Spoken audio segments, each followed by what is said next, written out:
Hey everyone, welcome to this week's episode of HR for Small Business. We are at episode number 15 and it's great to be with you here on this Friday afternoon. I hope you're having a fabulous week, whatever you're up to, and it's been a productive week for you in business. Now, I don't know about you, but I'm already over this cold weather and all the colds and flus that are going around. So I hope you're keeping well and healthy in your business and in your household. Now, before we get started today with our episode, just to let you know, we are using an app called StreamYard to go live today. You may need to give StreamYard permission to use your name if you'd like to ask a question, add a comment, or just contribute to the conversation. Certainly, if you're joining us over in our Facebook group, HR Support for Australian Businesses, you will need to give StreamYard permission to show your name there. But on that topic, today we are talking about tackling tough talks with your team. Now, as we go through today, if you do have questions or if you've got something you'd like to contribute, please use the chat. I would love to hear from you about your experiences when it comes to tackling tough talks with your team. And also, if you've got any ideas, insights, or challenges or questions that you'd like to ask me, just pop them into chat and I'll be more than happy to answer them for you. So as I mentioned, today we are talking about the very tricky subject, tackling tough talks with our team. And I have to tell you, this might be one of the number one challenges that I hear about from business owners and leaders of teams within businesses. It's really tricky having to have difficult conversations with our people. It's something we put off, we avoid, it makes us feel sick to the stomach, sweaty palms, keeps us up at night. I don't know how many times I've heard about people being up at 2 a.m. working through in their mind what they're going to say, how they're going to say it, how to avoid having the conversation. And I've been there as well. In fact, I don't know whether you can remember when you first stepped into your first leadership role, but I remember very early in my career, and I'd done a bit of leadership in like retail and hospitality, but in my first, I guess, real job, I was promoted into a leadership role of a very small team. The owner of the business was going on maternity leave. I was the 2IC and I was stepping up into that leadership capacity. And there is one particular day that I don't think I will ever forget. I was very capable in running the operational aspects of the business. I knew what needed to happen when, I knew what the priorities were. But it became very clear to me one particular day that I didn't really know a whole lot about getting people necessarily to do what I want and about leading them. And it was a agency environment. And if you ever worked in an agency environment, they're very busy, very chaotic, very fast paced, all hands on deck. And this one particular day, the phones were ringing off the hook, as they often did. Our receptionist was juggling many calls all at once. I was on the phone, our other assistant was on the phone, and this one new consultant into the agency environment was literally sitting at her desk filing her nails. And I'm not even joking. Now, because that never occurred to me to do, I was shocked. I didn't know what to say. I didn't know how to respond. I asked her very nicely, hey, could you please grab that call? She said no and kept filing her nails. I tried various other methods. We got through the busy period and I had to sit down and have a talk with her and say, hey, that's not on. And I realized in that moment, I really wasn't equipped to know how to navigate that kind of tricky discussion and how to get what I needed to get out of it, i.e. for her to be productive in the workplace and to answer the phones when I needed her to. And I realized that actually I didn't have that skill set. It was a skill that I had not yet learnt. So if you find tackling these tricky conversations really challenging, I just want to reassure you, you're not alone. Almost every business owner that I work with doesn't enjoy having tricky conversations with their team. And for all of those reasons, we're not really taught how to do it a lot of the time. Now, because I was very early in my career and very open to learning, I took myself along to a leadership course to learn, amongst many other things, how to have challenging conversations with people, how to negotiate, how to influence, and how to have people come on board to do what I'd like them to do.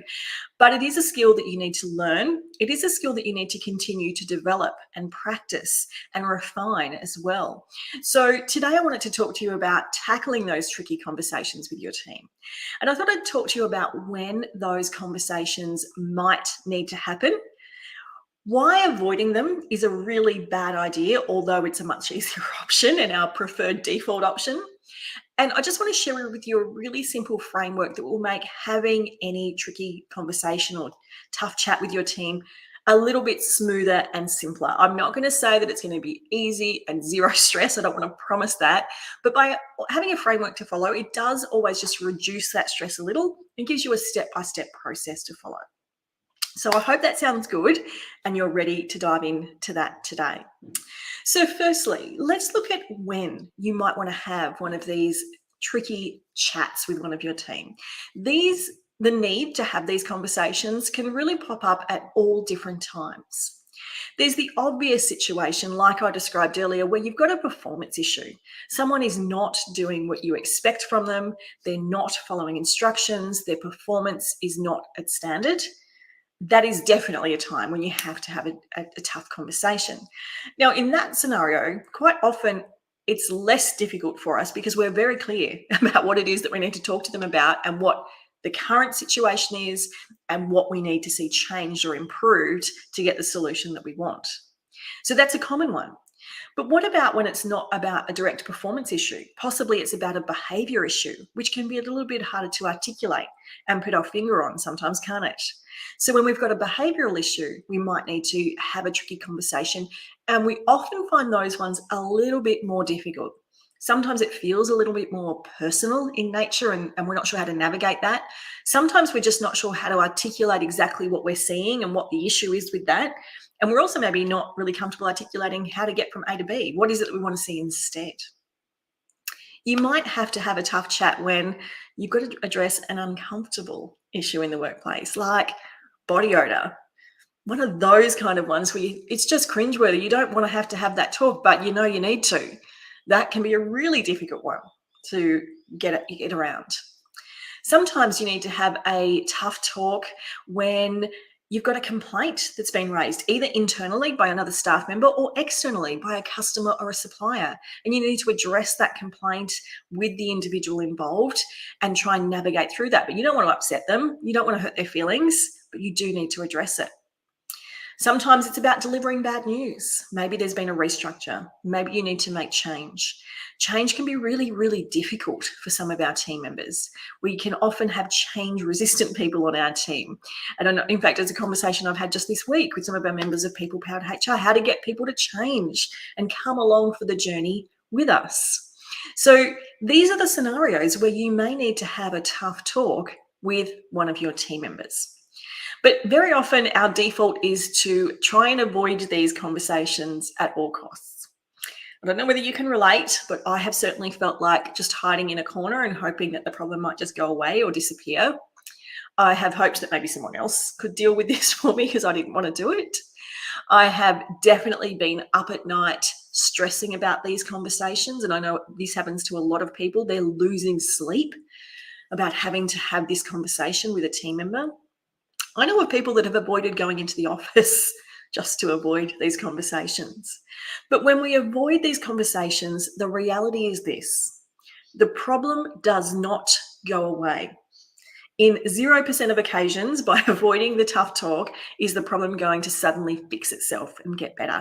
It simply doesn't happen. In fact, the reality is it only gets worse. Because by not dealing with the issue, you're actually telling the employee involved that you're okay with what's going on. You're encouraging it to continue.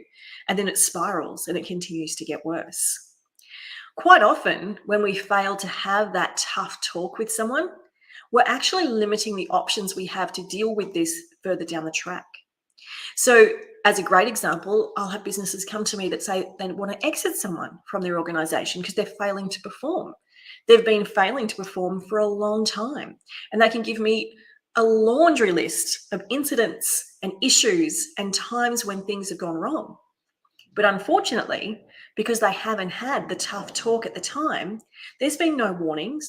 There's been no discussion with the employee to tell them about the poor performance and to tell them what's expected.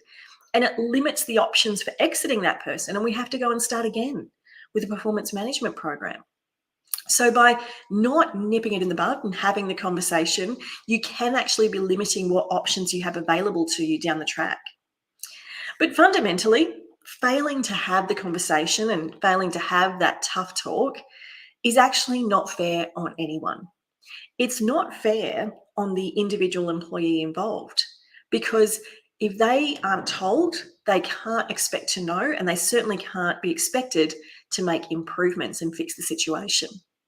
People need clarity about what's required from them. And if you're not being clear and having that tough talk, you can't expect them to know. It is absolutely not fair to the rest of the team. Just this morning, Juliet Robinson and I, we co-host a podcast known as the Grow Your Influence podcast. And we were having this very discussion for one of our episodes about the fact that your team are watching you. Your team are watching how you lead.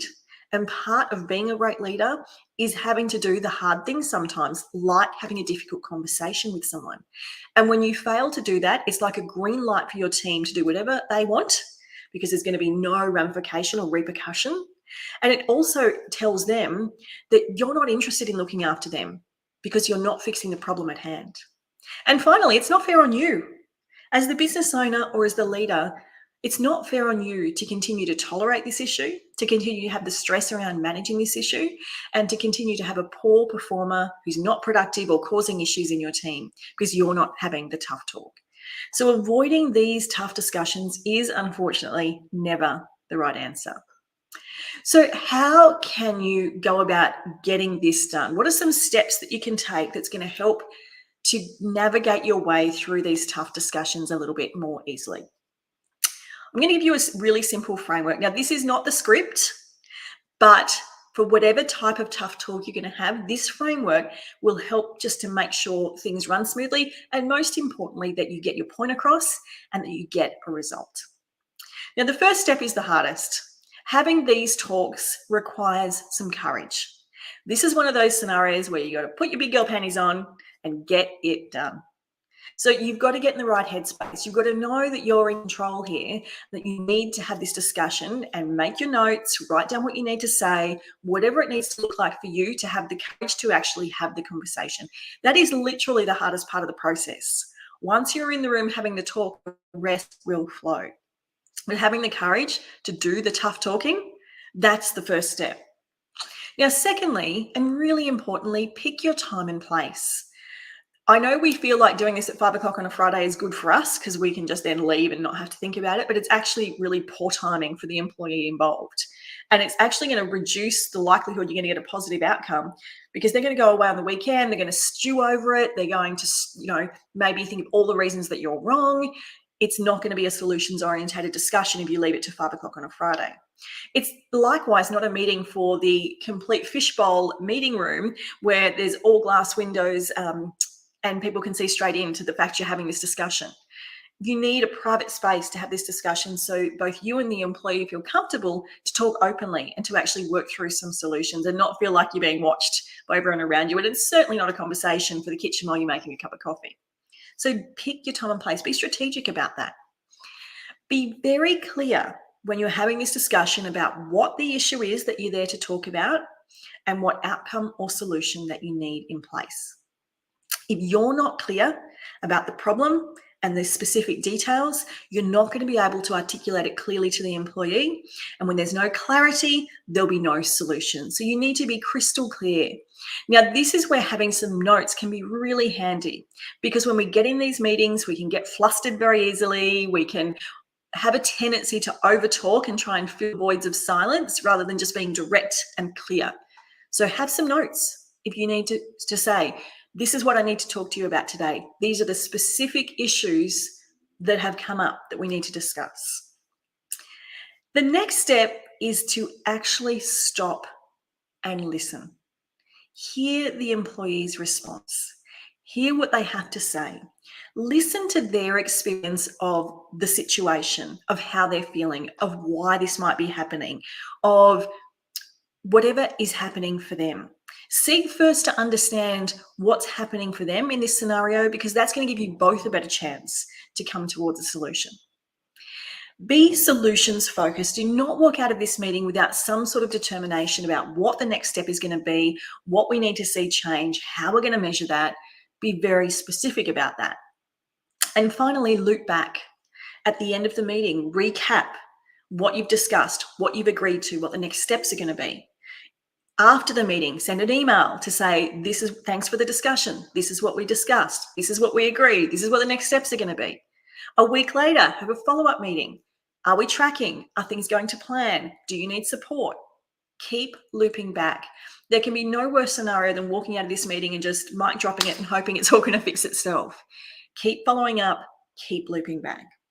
If you follow that framework, you will have much higher success in tackling these tough talks with your team. As I said, I can't promise it's going to be easy or drama-free or stress-free, but if you have that framework and you can follow those steps, you will get across the point that you need to make with the employee. You will clearly articulate the issue. You will come towards a solution and next step in the process, and you'll have a framework to follow up, circle back around, and make sure that progress is being made towards the solution. So to recap, these tough talks might need to happen at a whole range of times with employees in your business. When you've got performance issues, behavior issues, when you've got to have an uncomfortable conversation about someone's body odor, the complaint's been raised, there's a workplace grievance, you've got to give bad news. They can crop up at all sorts of times. Avoiding them is never the answer. It only makes the situation worse, and it's not fair on anyone in your team, particularly the other team members. And the framework is really simple. Get courageous, pick your time and place, have crystal clear clarity about what you're discussing, listen and really listen with curiosity to the employee, be solutions focused and come to a solution in that meeting, and loop back to reinforce the actions that you're taking from here. I'm hoping that is going to help you take the next step when it comes to tackling tough talks with your team. But before I go today, I have a special invite for you. If you are having tough times with your team, if you've got a problem employee on your hands, if you're needing to navigate tough talks, I have a free masterclass that I'm hosting on the 28th of June that I would love you to join me for. Sack Them or Save Them is a free webinar that I'm running where we're going to unpack what type of problem employee you might have on your hands, the specific solution to dealing with the exact problem you have, to see if you can turn your current headache into your next top performer. And most importantly, I'm going to share with you the 5 biggest mistakes that I see business owners and leaders make when they're dealing with difficult people on their team, and what you can do instead to make sure you can turn that current nightmare into your next top performer. How to avoid the mistakes. I would really love for you to join me. I'm going to pop a link under today's video, but you can just head straight over to peoplepoweredbusiness.com.au/masterclass to secure your free seat. It is free and it's live online at 1 p.m. Sydney time on Tuesday, the 28th of June. We've run this masterclass before this year and it was super popular. In fact, Tracy, who joined us on the masterclass, has been back in touch with me to let me know that she took action on the steps that we shared with her in the masterclass. She was active in the chat, she was asking questions, and she got the information and advice she needed, and she took action. She had a bit of a headache on her hands with one of her employees, and she's now turned it around. She's found out what was actually going on. They've come to a solution. That person, he is now one of the top performers in the team. He's engaged, he's motivated, he's showing up, all the things that weren't happening before. But this is the last time we're going to run this masterclass for 2022. So I don't want you to miss out.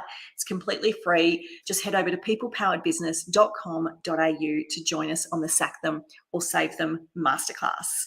That is a wrap for me for today. Thank you so much for joining me for HR for Small Business. I'll be back again next week with a brand new episode. And in the meantime, I hope to see you register for the masterclass. Have a great weekend.